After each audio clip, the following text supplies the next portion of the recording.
Prominent left-wing figures are touring the country arguing against the government's chaotic Brexit plans. Trade union leader Manuel Cortes explains why. The wheels are definitely coming off the Tory Brexit chariot. Panic-stricken Cabinet Brexiters have blocked May's weekly parade of no-deal Armageddon warnings. Here's the thing, the public have already turned against Brexit. And the minority in favour a no-deal solution is shrinking. Not even Theresa May or most of her cabinet, or the overwhelming majority of those sitting in both houses of parliament, never mind the public, want it. Yet, our PM's Brexit jailers bar her from imposing her will. Kamikaze Brexit looms large because of May's political ineptitude and her lack of courage. That's why the left against Brexit tour of our country could not have come at a better time. In a series of what are turning out to be mass rallies, we are reasserting the left case against Brexit. We don't have a single illusion in the European Union as a socialist utopia, it's far from it. But there is no paradise of milk and honey awaiting us the other side of the EU departure gate either. Should Britain leave the EU club on March 30, 2019, it will still continue to be a capitalist country within a neoliberal world. Dealing with that reality will soon bring those still convinced of their lucks at a hallucinogenic trip to socialism, crashing and burning to the ground.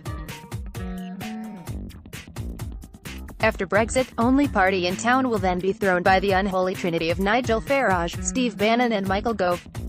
They will be popping the champagne corks, welcoming their quest to recalibrate Britain as deregulated tax haven on European shores, as it draws a step closer.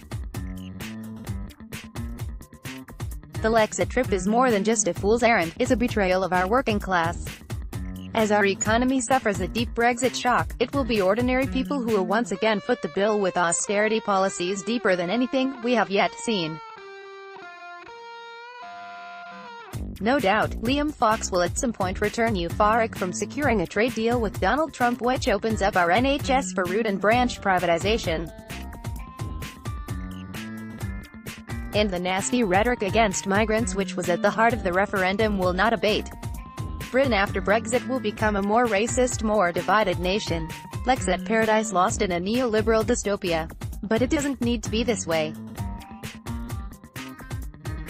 Brexit is a project of the right. Steep xenophobia is a case in point. That's why as socialists and internationalists we are coming together, as the left and shouting, not in our name, to Brexit. We were part of the 48%. And we get that class struggle means what it says.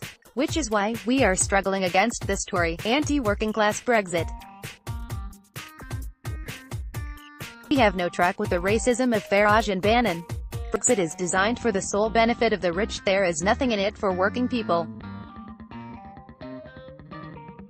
Jeremy Corbyn gave the EU 7.5 out of 10 during the referendum, a bit generous methinks, but he did recognise the EU as a safer haven for workers, with better protection of their human and union rights than anything deregulating Brexit has in store for us. What Tory Brexit confronts us with now, gets a clear -10 from me. In or out of the EU, we will remain a capitalist country within a neoliberal world. Let's face it, we took part in a bourgeois referendum, not a revolution.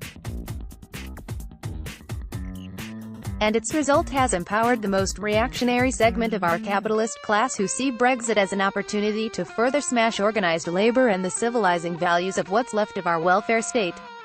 Socialists shouldn't take sides in arguments between our ruling elites.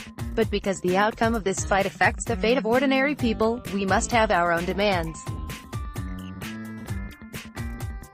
Just like the battle between feudalism and capitalism or between bourgeois democracy and absolutism, it would be disastrous if socialists didn't have a view. We simply can't be bystanders or, worse still, accomplices to an Etonian faction trying to impose its will on our people.